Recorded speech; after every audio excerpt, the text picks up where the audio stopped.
I'm David Brown, Director of the Virginia Department of Health Professions. Welcome to Virginia's core competency modules for pain management and addiction. These competencies were developed by work groups convened by Virginia's Secretary of Health.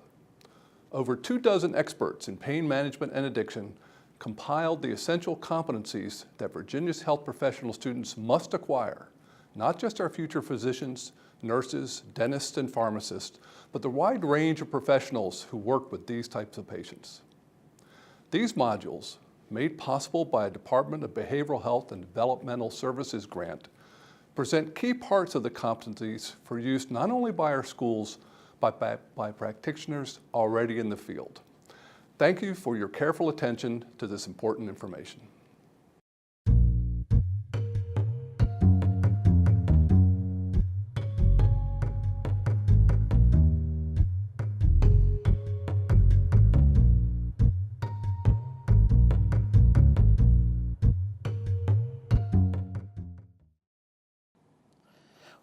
Welcome. I'm Dr. Bob Goldstein. I'm Associate Professor of Anesthesiology and Pain Medicine at the University of Virginia in Charlottesville.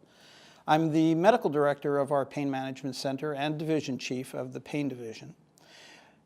I am board certified in anesthesiology, pain medicine, and hospice and palliative medicine. All three of those disciplines overlap frequently in my world. An example is just recently, I had a patient with metastatic cancer who we were anticipating bringing the patient to the operating room for a device, for a pump to help with his cancer-related pain. But that day, the patient quickly had a decline in his medical condition. So I went to the floor, I saw the patient, and I then transitioned from being the surgeon to then being the anesthesiologist, assessing whether the patient was appropriate for going to the operating room. It was very clear the patient wasn't in a good condition for that. In fact, he was declining severely. So it was necessary to have a goals of care conversation with the family at that time. So within a matter of moments, I transitioned from being a surgeon and proceduralist to the anesthesiologist to a palliative and hospice physician. I find all three of these disciplines overlap very easily in my world. Today, I'm going to be speaking about non-opioid approaches to pain management. I have no financial conflicts of interest, and I will use brand names at times, often because they're easier to pronounce. We'll discuss off-label uses, and you'll notice on the chart here, there are many medications that are used commonly every day for many different types of pain problems, but in reality, these are all off-label uses. In fact, the majority of the medications we use in pain medicine are off-label for what we use them for. Well, let's discuss some basic principles of pain medicine. It's important to have a foundation of scheduled, non-narcotic medications and modalities to minimize the use of opioids and to maximize effectiveness. It's also important to have a goal of stressing functionality over pain reduction whenever possible. We're going to promote wellness, general wellness, including tobacco cessation, weight loss, and also how this is affecting the person, their spirit. We need to understand the interaction between sleep and pain. And it's important to devise a simple plan that the patient and family can follow. If the plan is too elaborate, it may just not work for the patient. One of the most important things in pain medicine is to acknowledge suffering. We talk about pain scores, we talk about scans, we talk about medications, but what patients are truly experiencing is suffering. Suffering comes in many different forms, both physical as well as emotional and existential.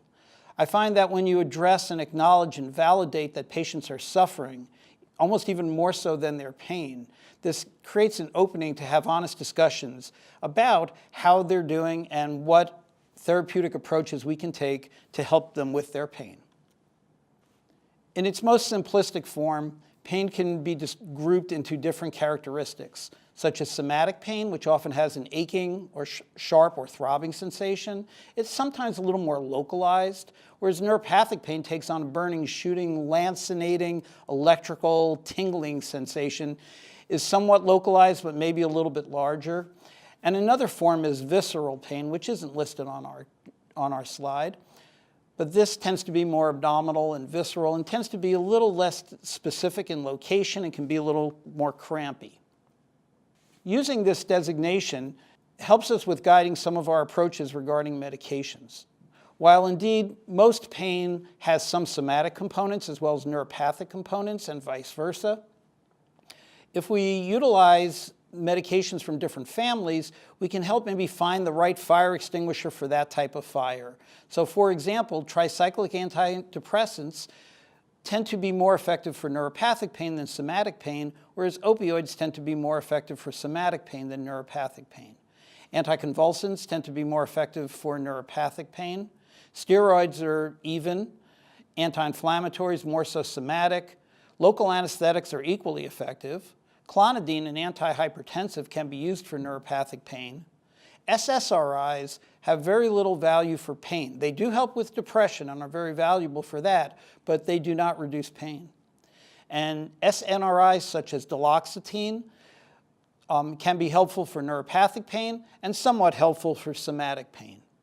Indeed, patients, as stated, have a combination of these problems because all pain is carried through nerves, but utilizing these preferences may help guide our treatment plan. We're going to roll back to some basic medical education. And back in the 60s, the Gait Theory was proposed. And the concept is that out in the periphery, there's a noxious stimulus that comes to the spinal cord, to the dorsal horn, and then crosses and goes up the spinothalamic tract, through the brainstem, and then up to the thalamus. And from the thalamus, it projects to the cortex. All pain must be, for pain to be pain, it must be perceived at the cortex.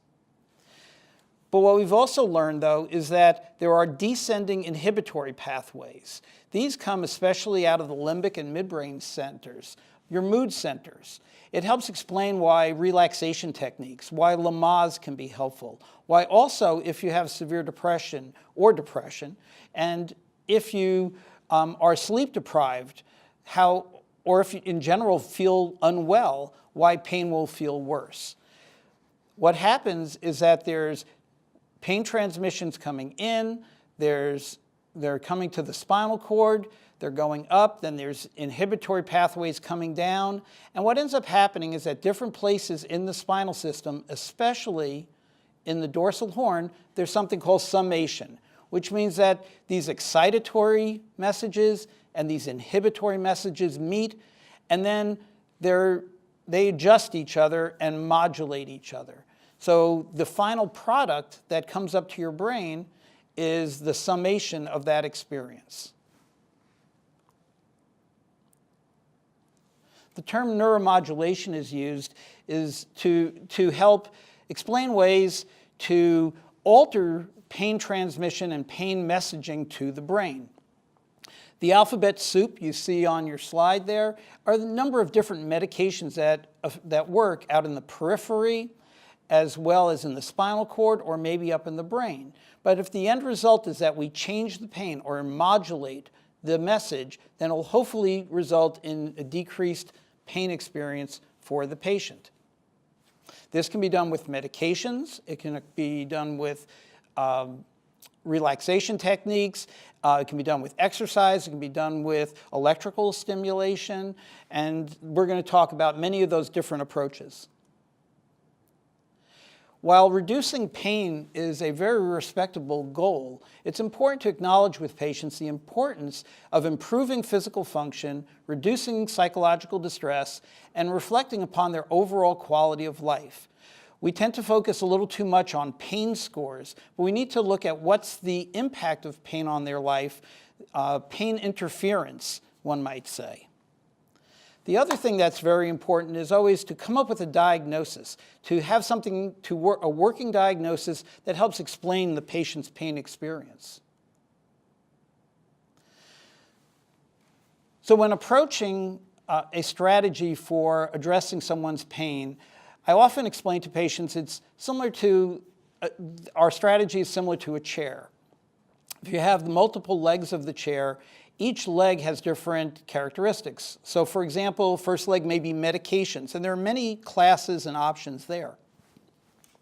Another leg of the chair is physical activity and movement. Another leg is going to be general wellness, everything from sleep hygiene, counseling, meditation, smoking cessation. And then the last one would be procedures or injections, both diagnostic and therapeutic. This plays an important role. It helps get patient buy-in when they realize that if you have a chair that, just as the top one, is very short in some areas and long in the others, it's not very effective. The chair on the bottom there is wide-based. It has good solid legs and is going to give good stability. So the more legs of equal length and a wide base will give us the best options for helping with someone's pain. So let's start getting into the weeds a little bit, and we're going to talk about some of the medication options. These are the different classes and families of different medications, everything from Tylenol to anti-inflammatories, antidepressants and anticonvulsants, muscle relaxants. Topicals can have a very favorable role as well too in circumstances. Steroids can be of value, and then opioids. Some of the more advanced techniques, such as delivery of medications to the spine, either to the spinal fluid or the epidural space, are options. And these are the more advanced approaches. Medications can be delivered via injections, and chemotherapy plays a large role in helping with cancer-related pain. Botox, as you see here, can be utilized as well for migraines. Other medications that can be utilized are, for example, stimulants. In the palliative world, if patients are having significant sedation during the day related to pain medications, the use of stimulants, maybe during the morning and early afternoon, may help alleviate some of those symptoms.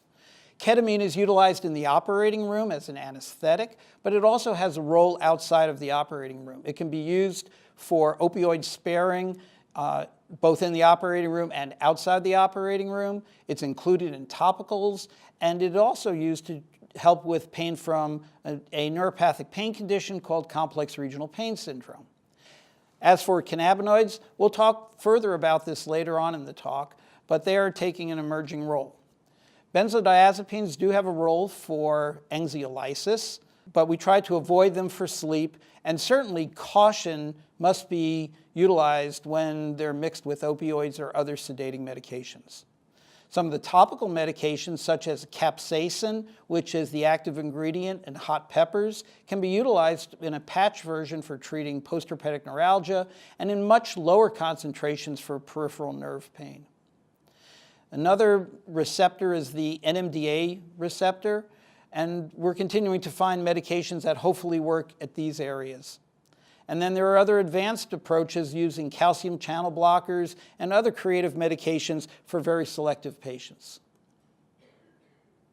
Some of our non-medication options involve our physiotherapy approaches, everything from physical therapy, aquatherapy, occupational therapy, massage, heat and cold, and TENS units.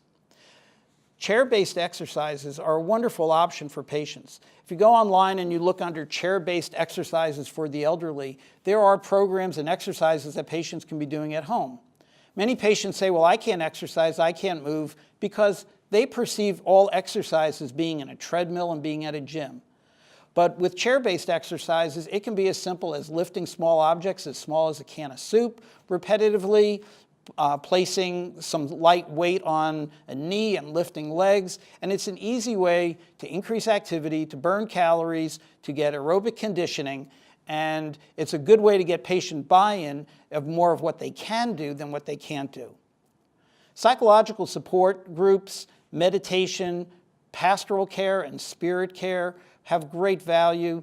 And psychotherapy and counseling has some of the best evidence-based results, such as cognitive behavioral therapy, acceptance and commitment therapy, and dialectical behavioral therapy.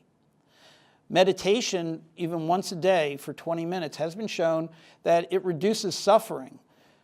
Patients will often say they still have the same amount of pain, but they will say their quality of life is better and their outlook is improved. Biofeedback and relaxation techniques are another valuable tool. Moving and getting moving by any way is very valuable. So yoga, exercise, Tai Chi, other dance modalities such as Nia have a role. Acupuncture can be valuable and has been shown to be helpful in certain circumstances. And lastly, some patients will explore healing energy or Reiki or other approaches that, while the evidence base for that is not strong, some patients will find great comfort in these approaches. And if these help the patient, then these seem like reasonable ideas. Some of the more advanced non-medication approaches involve use of electrical energy to the spinal cord or peripheral nerves, doing procedures such as vertebroplasty and kyphoplasty, which can help with compression fractures. Radiation therapy can be very helpful for pain associated with metastatic cancers. Our surgical colleagues can help with surgical management, whether it be either debulking or bypass procedures or resections. Regenerative medicine is a new and upcoming area that's looking at many different approaches, everything from stem cell to platelet-rich plasma, and that continues to be an emerging area. We also have neurodestructive techniques, which can be anything from radiofrequency ablation and focused ultrasound to chemical injections, and in a very select group, cordotomy or other neurosurgical techniques. So let's start talking about all of these approaches with some detail. I feel that Tylenol is an underappreciated tool in our armamentarium. 650 to 1,000 milligrams 3 times a day scheduled can be very helpful for the elderly, especially with arthritic pains and other pain complaints. One of the great advantages is its favorable side effect profile. Anti-inflammatories are one of the highest side effect producing groups of medications for patients. So if we can avoid those medications with the use of scheduled Tylenol, that can be very helpful. Keeping to this goal of around 2,000 to 3,000 milligrams scheduled would be a good foundational approach. Many patients will say, I take Tylenol, it helps, but they were unaware they could take it 2 or 3 times a day. For some patients, an older medication called Triloxetine can be utilized. It was, for those of us who remember Doan's pills, it was the active ingredient in that. Aspirin can be helpful, but it does have a side effect profile that can be problematic. But at the same time, though, it can be helpful as well, too. And for some types of arthropathies, aspirin may be the answer. When discussing our anti-inflammatories, there are approximately 5 or 6 different families of anti-inflammatories. So all anti-inflammatories are not the same. These are grouped by their chemical derivatives. The propionic acid family, you'll notice all of those have the letters PRO, pro, in their name. Ibuprofen is good for about 4 to 6 hours, naproxen maybe 8 to 12, and then oxyprozin lasts 24 hours. So if a patient says, I take ibuprofen and it only lasts for 4 or 6 hours, consider a longer acting medication, such as naproxen or oxyprozin. But if the patient says ibuprofen doesn't help or naproxen doesn't help, then it's a good idea to maybe change families. The acetic acid family, notice all of those end in AC. So diclofenac, etidolac, which is otherwise known as Lodine, ketorolac or Toradol, indomethacin. So those fall into that family. Then you see there are other families, the oxycams, meloxicam, nabumetone, and then the COX-2 inhibitors. So the concept is that maybe a patient will respond better to one than another. Anti-inflammatories are challenging medications because of some of the side effect risks. Some patients, if they have allergies such as, also have asthma, can have interactions. The GI effect of anti-inflammatories can be problematic, causing gastritis or occult GI bleeds, which can lead to anemia and then lead to syncopal episodes, especially in the elderly. It can potentially cause hematologic and bleeding potential. They have different durations of action. And there's also concern about the role of anti-inflammatories on cardiovascular events. They also can have a negative effect on renal function, and that, in addition to causing hypertension and edema, can also cause renal insufficiency or damage.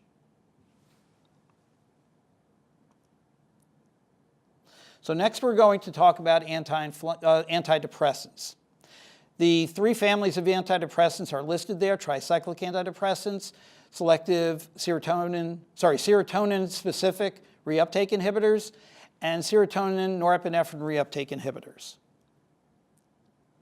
The concept of number needed to treat is how many patients do you need to treat to get the favorable result. So for neuropathic pain, it takes you have to treat 2 to 3 patients with a tricyclic antidepressant such as amitriptyline to get a favorable response regarding pain. SNRIs such as Duloxetine, about 4 to 5, and the SSRIs such as Prozac and Zoloft, you need to treat 7. So that means for SSRIs, that's 1 in 7 patients will respond, which may actually be worse than placebo responding. So therefore, SSRIs are the least effective for neuropathic pain and for pain in general. And therefore, if someone is taking an SSRI for depression and does have pain, consider transitioning that to an SNRI such as Duloxetine or higher dose venlafaxine or a tricyclic. Let's talk a little specifically about some of the tricyclics. These are listed here: amitriptyline, nortriptyline, imipramine, and desipramine. In pain management, we tend to utilize them especially to help with sleep because one of the #1 side effects is that it makes patients sleepy. It's important to encourage them to take it about 8 or 9 o'clock at night. If they take it too late at night, they may feel a bit hungover. After they take it for anywhere from weeks to months, it can help with pain. But the doses we're utilizing are not at depression-type doses. Usually patients are taking anywhere from 25 to 75, maybe 100 milligrams at night, and not the higher doses that patients take for major depression. Trazodone can be helpful with sleep, as is Seroquel, but their involvement in pain relief is not as clear. Those are considered atypical antidepressants and not truly tricyclic antidepressants. These work on the reuptake of serotonin and norepinephrine, which have shown to play a role in pain. They also have a role at the NMDA receptor, which is also has been found to have to do with neuropathic pain, and the NMDA receptor does not respond to opioids, narcotics. The most common side effects are sedation, which we actually take advantage of that side effect when we're helping people sleep. Patients can have dry mouth, urinary retention, constipation, or problems with vision. Amitriptyline and imipramine tend to have more side effects. They are tertiary amines. So on our slide, what I've done is I've highlighted the I and the A in tertiary being more profound than secondary. And that represents the I and the A, whereas the secondary amines are nortriptyline and desipramine. I use this method to help you remember which has more side effects and which has fewer side effects. This plays a role that if you're contemplating a TCA for an 80-year-old with post-herpetic neuralgia, a gentleman, it would be more likely to use something in the nortriptyline or desipramine family, as it may more likely have fewer side effects. So let's talk about the SNRIs, serotonin norepinephrine reuptake inhibitors. The one that you see advertised on the evening news almost every night is Duloxetine, Cymbalta. Other ones are venlafaxine, which is an older medication, Effexor. And the other ones listed there are more prevalent in Europe and in Canada. They are used some in the United States, but they tend to be third-tier or fourth-tier medications in most insurance plans, and therefore priced sometimes outside what patients can afford. These work at serotonin, norepinephrine, and weakly at dopamine reuptake inhibition. It's important to know that Effexor is not a less expensive version of Cymbalta. At lower doses, venlafaxine behaves as an SSRI, therefore not overly helpful with pain. But when you need to get up to 150 to 225 milligrams per day to achieve SNRI effects. So if someone is taking venlafaxine or their insurance company mandates or forces you to go with venlafaxine, make sure to get the doses up to higher doses to get the SNRI effect. A little more specifics about duloxetine. It is FDA approved for diabetic neuropathy and centralized pain syndrome, such as patients with a diagnosis of fibromyalgia. It's also FDA approved for depression. But it is also used off-label widely for many different types of pain. It's about a third of it is cleared renally, so you have to watch your dosing with patients with chronic renal insufficiency or failure. As mentioned earlier, the SSRIs have minimal benefit when it comes to analgesia, but they certainly can be helpful to help with depression. It's also noteworthy that more commonly SSRIs will produce insomnia. So it's best to ask when patients are taking these medications. If they are taking these medications at nighttime, that may be interfering with their sleep and help explain some of their poor sleep pattern. Also, these are potent inhibitors of the P450 system and therefore can interfere with medication levels. We're going to change directions and talk a little bit about some of the anticonvulsants, antiepileptics. Gabapentin is widely used now, as is pregabalin. And these are some of the most commonly prescribed anticonvulsants now for treating neuropathic pain. Some of the next tier of medications are topiramate, carbamazepine, and oxcarbazepine. The ones on the bottom are, I would say, sort of our next tier or next group of pain medications if the patient hasn't responded to the top group. All these medications work at many different areas. Some work at sodium channels, some work at calcium channels, some work at other types of receptors, some work with GABA. The end result is that it's hopefully changing the way pain transmission is occurring through the nervous system. Gabapentin and pregabalin are very similar. They both work at calcium channels. So going from one to the other usually doesn't provide that much difference, just as oxcarbazepine and carbamazepine both work at sodium channels. So if a patient is not responding well to the gabapentinoids, which work at calcium channels, it may be worthwhile considering something that works at different receptors, such as trileptal or tegretol. All anticonvulsants have the potential for Stevens-Johnson syndrome if the dose is escalated too quickly. So low and slow is your best choice. Let's talk about some of these in detail. So we're going to talk about gabapentin first. It does work at calcium channels, and it's FDA approved for postherpetic neuralgia and for epilepsy. But as you well know, it's used widely for so many different types of neuropathy, sciatica, even restless legs, visceral pain, headache, and also for patients with spinal cord injury. For those of you who are in the hospitals and enhanced recovery after surgery programs are part of your perioperative program, gabapentin plays a large role. It is 90% renally cleared, so you have to adjust your dosing for chronic renal insufficiency, renal failure, and dialysis. It does have a favorable sleep enhancement, meaning that it helps with sleep architecture, or at least doesn't interfere as many other medications do. It's fairly versatile in the forms it's available, everything from 100 milligram to an 800 milligram to 24-hour preparations. But you do have to take it 3 to 4 times a day. And there is an absorption limit at the gut. So therefore, after a point, no matter how much more you give, you're not going to get more effect. Common side effect is sedation. And we take advantage of this side effect to help people with sleep. Since poor sleep is a common finding in patients with pain, by giving medications that enhance favorable sleep, this can help with general wellness as well too.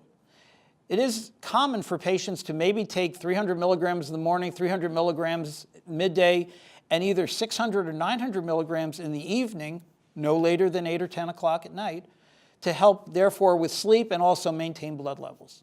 Some patients will develop edema, and weight gain is a common complaint. Surprisingly, though, this medication is becoming a med of abuse. And that's why you'll see it now on your prescription monitoring programs listed. Pregabalin works in a similar fashion, but some of the attractive components of it is that it does tend to, BID or twice a day dosing is functional. Some patients do need 3 times a day.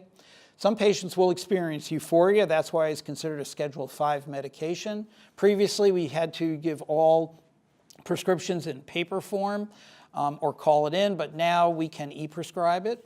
It tends to be more expensive than gabapentin, often requires pre-authorization, and that can be a challenge as well too. It does have a linear absorption. That usually means the more you give, the higher the blood level you will get, unlike gabapentin, which tends to plateau after a certain point. Another anticonvulsant is topiramate or Topamax. Now, this works over on sodium channels and reduces neural activity. It also works at the kainate receptor and it works at GABA, so therefore this works differently than the gabapentinoids. An attractive component of this is that patients will have some appetite suppression, change in taste, and if weight loss is desired, this may be a good choice. There are favorable studies with diabetic neuropathy and intercostal neuralgia, and it is frequently used for patients with headaches and also with substance craving reduction as part of substance abuse management. If a patient has a tendency towards kidney stones, this may enhance that risk, so that might be a medication to avoid.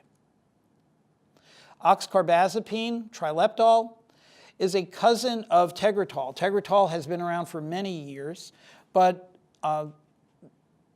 myelosuppression, decreased platelet, decreased marrow production can potentially occur, though rarely, and it also can affect hepatic function. So trileptal or oxcarbazepine has fewer of those side effects and therefore requires less monitoring. Both can cause hyponatremia, and oxcarbazepine has been shown to be helpful for neuropathic pain with central pain, such as patients with spinal cord injury. We're now going to talk about muscle relaxants. In the middle of the list is tizanidine and baclofen. These are our usual go-to medications, but I'm going to talk about some of the others. Cyclobenzaprine, or Flexeril, was actually designed as an antidepressant. The Cyclo, it's a tricyclic antidepressant.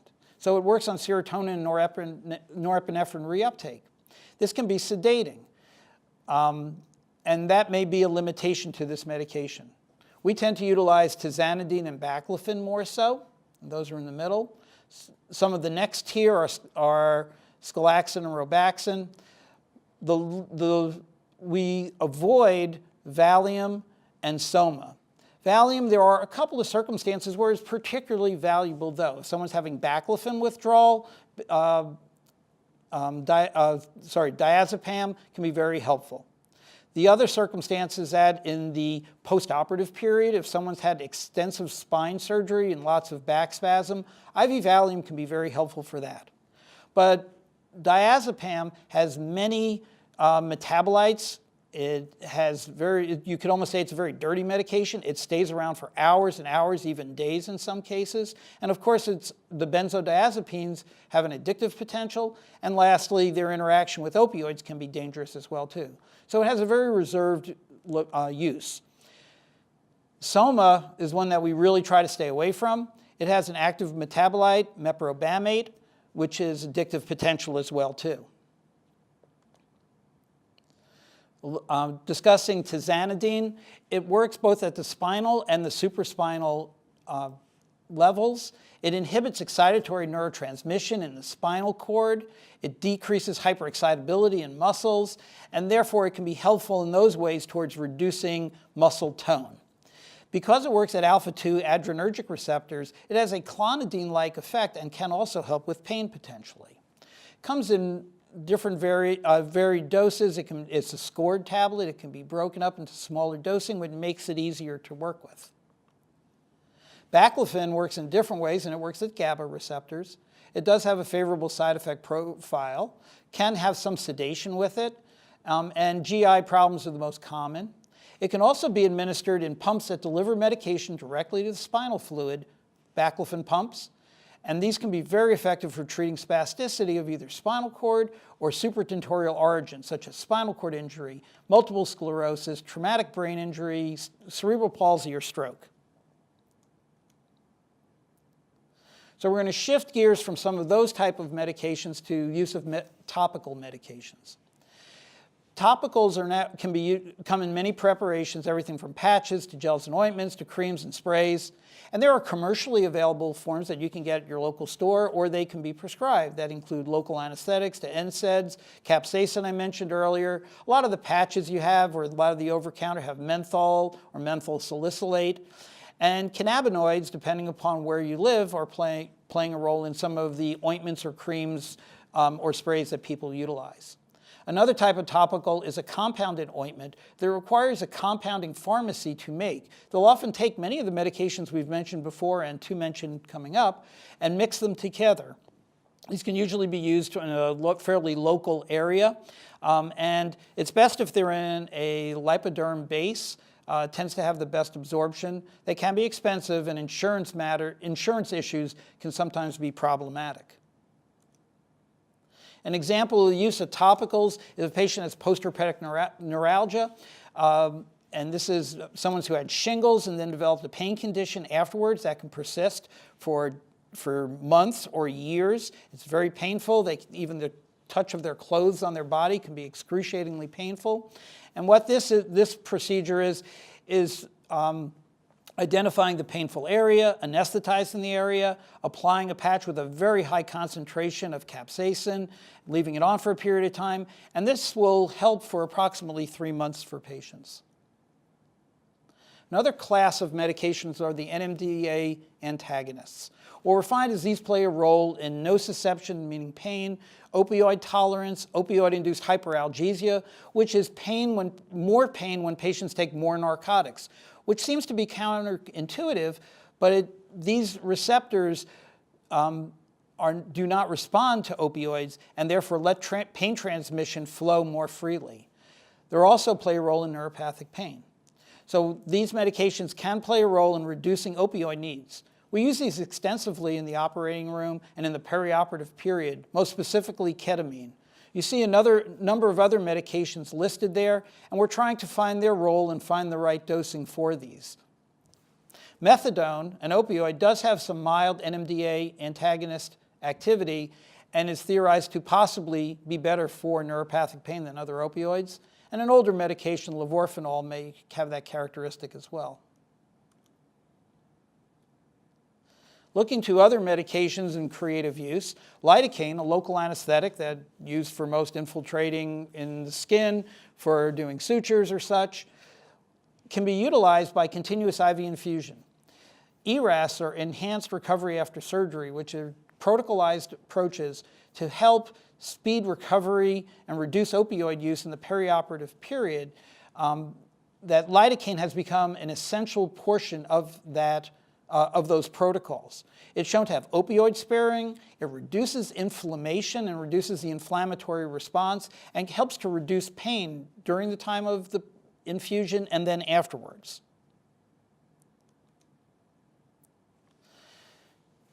Cannabinoids are presently a hot topic of conversation. There's great variation depending upon which state you live in as to which forms and versions are available, and also what are the legalities of the use of these substances.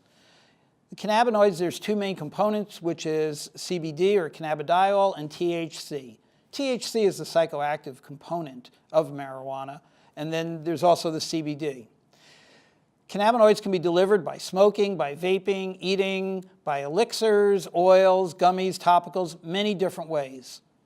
Different cannabinoid receptors have been identified in different portions of the nervous system as well as the body, and there are approximately 40 have been identified. The CB1 and CB2 are the most known. There are commercially available products that can be helpful for certain conditions. For example, just recently, a CBD product is now available for patients with intractable seizure disorders tends to be children, and that is now available. Dronabinol or Marinol is used for chemotherapy-induced nausea and vomiting, but it can be helpful for some patients with pain as well too. That tends to have a mixture of THC and CBD. There are CBD and THC preparations available in Canada and Europe, one called Sativex, that is not available in the United States. Some of our challenges with the idea of medical cannabis is that we actually have legislation that's moving faster than evidence-based medicine. Traditionally, medication comes to the forefront, it's tested in different phases, and then provided to the population after it's been well studied. It's been studied for safety, it's been studied for dosing, it's been studied in gender, it's been studied in ages, it's studied rather extensively. But the medical intentional use of cannabis is advancing faster than that evidence. Some of the challenges is that to do good studies, it's considered a Class 1 substance, and that requires special approval through the FDA, through the DEA, and therefore the substances and the marijuana that people would receive from the government is different than what's being provided at shops and places around the country. The actual best dose, the best route is unknown.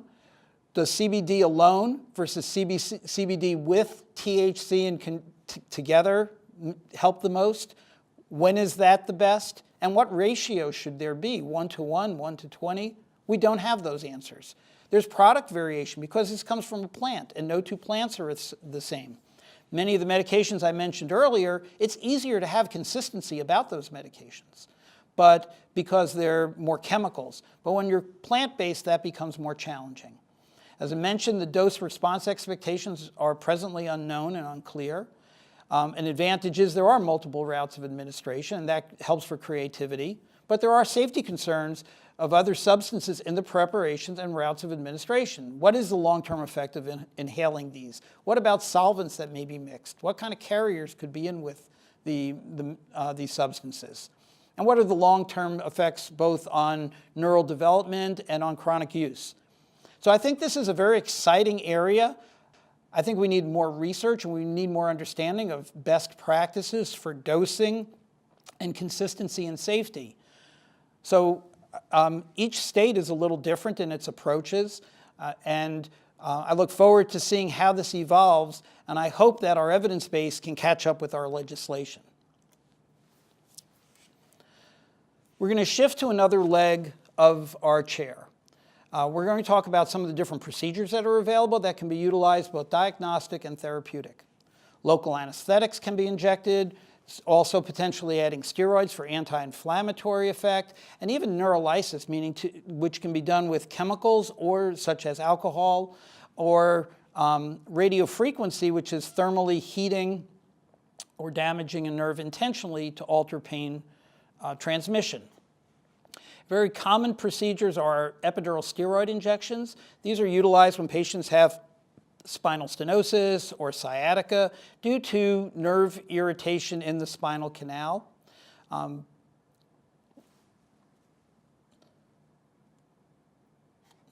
And this involves placing the steroids in the spine canal to help bathe the nerves so as to help reduce inflammation.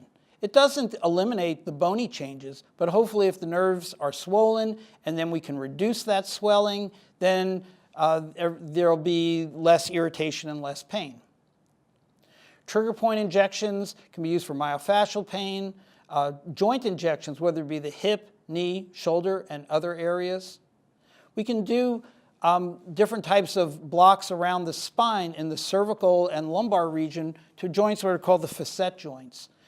These joints are in your spine, they allow for movement, and by doing injections in the area, either doing nerve blocks, first testing, and then eventually maybe even burning those nerves, can help with back pain that's related to these facet joints. The sympathetic nervous system plays a role in pain in certain areas. There are certain neuropathic pain conditions, something called complex regional pain syndrome, used to be called reflex sympathetic dystrophy. If patients have vasomotor problems and severe vasospastic disease such as Raynaud's, this technique can be utilized to help improve blood flow. Celiac plexus block can be helpful with midgut cancers such as of pancreatic origin and gallbladder origin. I'll speak a little more about that later. Peripheral nerve blocks can be utilized for both diagnostic and therapeutic approaches, such as different types of groin pains and post-surgical pains. There are innervation, meaning nerve supply to the knee, to the hip, to the sacroiliac joint, and diagnostic injections can be performed in these areas at the nerves and then go back in and actually burn those nerves in these areas and hopefully reduce at least 50% produce at least 50% pain reduction. This can last anywhere from 6 to 18 to 24 months and can be repeated.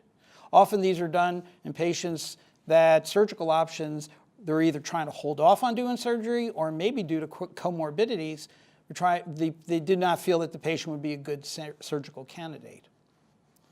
Another procedure involves when patients have spinal stenosis. If there's significant narrowing of the spine canal due to a bulging ligament in the spine, a minimally invasive technique actually can help thin down some of that ligament to allow the spinal cord and the spinal nerves a little bit more room. Kyphoplasty and vertebroplasty is when patients have vertebral fractures, and we can place some medical cement to help stabilize those. Radiation is utilized extensively with patients with bone mets and localized cancers, and can be very helpful in pain reduction. Acupuncture has been used for millennium and can be very helpful for patients. And on the bottom of the screen is Botox, which can be utilized for migraines. I mentioned earlier celiac plexus block. This is a group of nerves that's in the upper abdomen, like your solar plexus. And many of the organs in the abdomen send their pain messages through that area. And if we place alcohol or phenol in that area, we can help reduce the pain expression. This is an example of a patient who, here's the pain interference score, not just their pain, but how much does pain interfere with their daily living.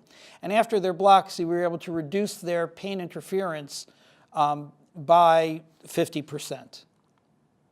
I mentioned earlier kyphoplasty and vertebroplasty, and what's involved is placement of device and trocar into the vertebrae and filling with cement to stabilize that area. A newer technique is actually, if there's mets in the vertebrae, they can be ablated or burned with a similar technique.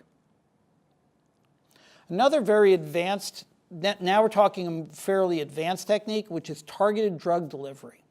When we were talking about medications earlier, medications work at receptors. There's a certain place where it works. In most cases, many of our pain medications, as I mentioned earlier, work in the spinal cord and in the brain. We can take advantage of delivering medication directly to the spinal fluid so it will soak onto the spinal cord and then be more effective there.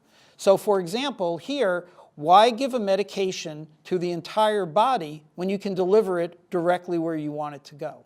So this is a pump that sits in the abdominal wall. The catheter is tunneled under the skin, and then the catheter goes into the spinal canal. So instead of giving, hundreds of milligrams of morphine a day, because it's being effectively delivered, 1 milligram is as effective as 300 milligrams of morphine. 1 milligram of spinal or intrathecal morphine is as effective as 300 milligrams of morphine. Other medications such as baclofen, an antispasm medication I mentioned earlier, is extremely effective for refractory spasticity. That can be from all those conditions I mentioned earlier: spinal cord injury, traumatic brain injury, multiple sclerosis, and stroke, and cerebral palsy. These pumps can be utilized for cancer and non-cancer related pain. And this is a study that was done a number of years ago that showed that patients with intrathecal drug delivery systems, the targeted drug delivery, and these are patients with cancer versus patients who had conventional medical management, that their survival tended to be better actually with the patients who were had a pump more so than conventional medications. Only a small select few do, because traditionally most medications can work well, but it's nice to know that these more advanced techniques are available. Another advanced technique is use of electrical stimulation, whether that be at the spinal cord level or at what's called the dorsal root ganglion, or the DRG, and then also out in the periphery at peripheral nerves. But the concept is using electricity that therefore changes the perception of the pain. 5-10 years ago, all we ever talked about was tingling and buzzing from these devices that was an exchange. But now the newer technologies, many of them, patients don't feel any sensation at all. And that's as fascinating is that they no longer need to feel this buzzing or tingling. They don't feel anything, but it can help with pain. Our goal is always at least a 50% improvement for these approaches. These are some of the different conditions that patients who would have a spinal cord stimulator or dorsal root ganglion stimulation or peripheral nerve stimulation might be indicated. Peripheral nerve stimulation is a newer area. The technology has advanced dramatically in the last 3 to 5 years, and we can use them for some of our very challenging problems, such as post-amputation pain and post-stroke shoulder pain. So what we're going to talk about now is we're going to change legs of our chair, and we're going to talk about some of the non-pharmacological and non-procedural management approaches for pain. As we mentioned earlier, so if one of those legs is getting moving. In the movie Madagascar, they say you've got to move it. And we need to encourage patients to move in any way they can. I mentioned earlier that chair-based exercise is a great way to get people moving, even a little bit, to show them that they can do something versus their fear that they can't go to a gym and go on a treadmill. There's a physical therapy, occupational therapy, and physical medicine and rehab is a wonderful strategy to help patients. The goal is to get people moving and to help strengthen and recondition. There's another technique called the Vygotsky method, which also builds upon this in some non-traditional physical therapy approaches, but believes in counter muscle exercises and smaller muscle exercises, and can be very valuable in this armamentarium. When we're talking about getting people moving, I'd like you to encourage your patients to explore using walking sticks versus a cane or a walker. One of the limitations of canes and walkers, particularly a walker, is you tend to be leaning forward, so your center of gravity is already tilting forward. Canes, you tend to be tilted off to one side. And if a patient can work with a walking stick, they tend to be more upright, their head tends to be over their shoulders, their posture is better, there's less strain on their back, there's also it gives them more balance. They can have one walking stick. These are commercially available online and in most sporting goods stores. They come with rubber stoppers on the end, and they're easier to navigate than walkers are. Canes rarely come the right height, and walking sticks can be adjusted. Different ways of getting moving. Yoga can be a good choice, but once again, patients need to do the type of exercise that's proportionate to their efforts. Sadly, patients often get stuck in the vicious cycle of they move, they hurt, so they don't move, and when they do move, they hurt, and then they don't move, and they get stuck in this vicious cycle. So they need to do exercises and activities that don't necessarily hurt, but keep them moving and help with reconditioning. That's one of the great advantages of water-based activities, because patients are now, they're no longer weight-bearing, it's easier on their back and joints, and it can be a lot of fun. Also, patients can take advantage while in the water of certain techniques that encourage getting off balance. As we age, we tend to fall because we're not accustomed to lateral movement and getting off balance. And then when we do get off balance, we tend to kind of panic, and then you fall and then have a catastrophic event from that. So any of these, either water-based, Feldenkrais, as well as the NIA, and exercises or activities that encourage getting off balance a little bit in a safe manner are good for neural training. Tai Chi is a wonderful choice. It's non-impact and has is a very good choice for many patients. Back to our physical therapy and physical modalities, heat, cold, massage, all have a role. Lastly, a TENS unit, which is electrical units that apply to the skin that creates a tingling sensation. This is different than spinal cord stimulation, by the way. But TENS units are something patients can turn on and off and can be helpful for different localized pain conditions. So the bottom line is that encourage your patients to get moving. Figure out what they can do, not what they can't do. And try to get buy-in, even the littlest of gain, and then build upon that. Have them make a little chart. Have them do something as a approach or a strategy, and get the family buy-in as well too. Our last leg is general wellness. This comes in many forms. Sleep hygiene, we can't underestimate the importance of good sleep. As we all know, if we have poor sleep, everything feels terrible. We always feel worse.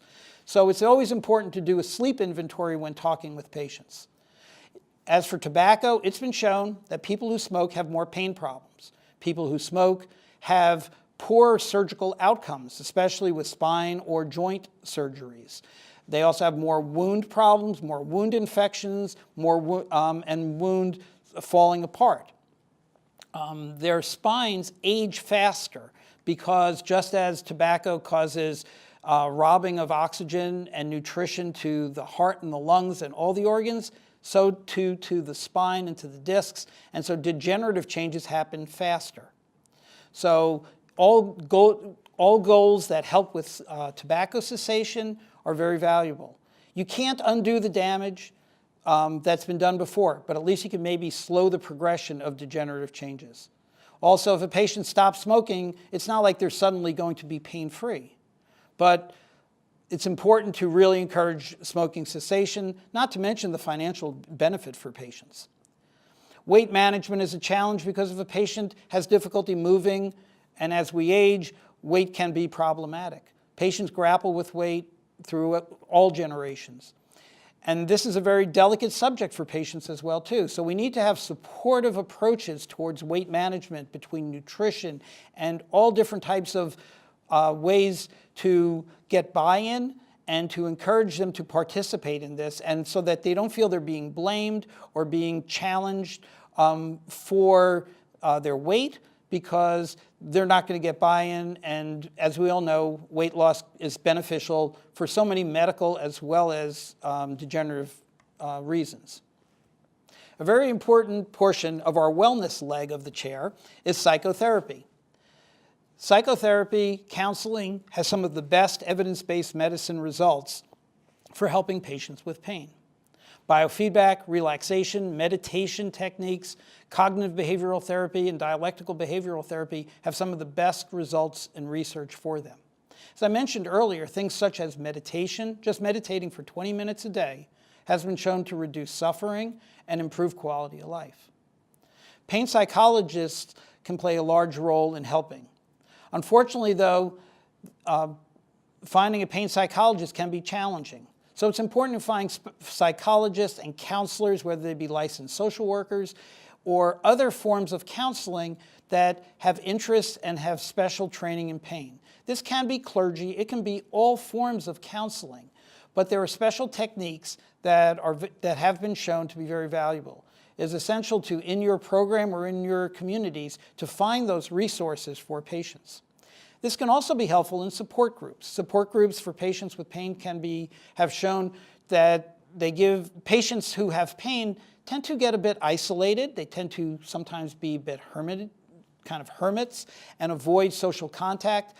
And by developing those resources together, not an, oh, woe is me, but how can we support each other and how they can support others, can help with their quality of life. Once again, they may say that their pain is no different, but they'll say they have better quality of life. Faith-based programs can be helpful for many patients if that is how they're inclined. But acknowledging the patient's spirit is in pain is very important as well too. That's where suffering comes in. So we have to acknowledge that spirit, not just spiritual, but that the patient's spirit can be in pain as well too, and acknowledge that and try to help support that. Often I'll tell patients or educate patients that just as we're using medications or procedures and other approaches, we need our specialists that help with suffering. And those are often our counselors, our clergy, as well as psychologists, and taking as many different approaches towards hopefully getting them better quality of life. As I mentioned earlier, some patients will utilize healing energy, Reiki, and other techniques like those. While the evidence base is not strong at this time, though many patients will find these helpful. And if this, in conjunction with other approaches, are helpful, and then maybe that is the thing that will help get them moving and help them improve their quality of life. I mentioned earlier about sleep hygiene. It's critical to address sleep hygiene with all patients experiencing pain, whether it be acute and chronic. Patients in the hospital are all sleep deprived, and it's important to try to create quiet zones and to help them get sleep. I think that contributes to a lot of patients' pain. Sometimes patients will actually even use medications to chemically cope with their sleeplessness by using the medications for their sedative effect, even more so than their pain. Sometimes patients do this with narcotics, and that you have to inquire about this. When looking at sleep, in addition, some of the things that are important are to think about sleep habits, such as how much caffeine consumption are they having? Do they tend to use a lot of screens and computers late at night? If they're taking medications such as SSRIs, are they taking those in the evenings? There are appropriate pharmacotherapy that can help with sleep hygiene. Also, relaxation techniques have some of the best approaches. When it comes to sleep architecture, there's different stages of sleep, 1 through 4 and REM. The restorative sleep is stage 4 and REM. That's that good quality sleep that we've had. Tricyclic antidepressants and gabapentinoids actually help support those, or at least don't interfere as much. Whereas benzodiazepines, Xanax, Valium, those kind of medications, they actually get you stuck in stage 2, and so do opioids. But you get stuck in stage 2, and you have this feeling of like you slept, but you just don't feel like you got any rest. So that's why it's very important to, if you're picking the pharmacotherapy, to find medications that support sleep architecture, but even more important than that, do a sleep hygiene inventory, find out about caffeine, consider melatonin, and try some other approaches. So in summary, I've referenced the legs of a chair. So if we try to build upon the chair with a chair of many legs and relying upon all these different areas, everything from medications, procedures, physical activity and movement, and general wellness, hopefully we can build a wide-based, solid chair that will help with the patient's pain, help with their functionality, reduce their suffering, and help their quality of life. I'd like to thank you for joining me during this program, and feel free to move on to Module 3, and thank you for your attention.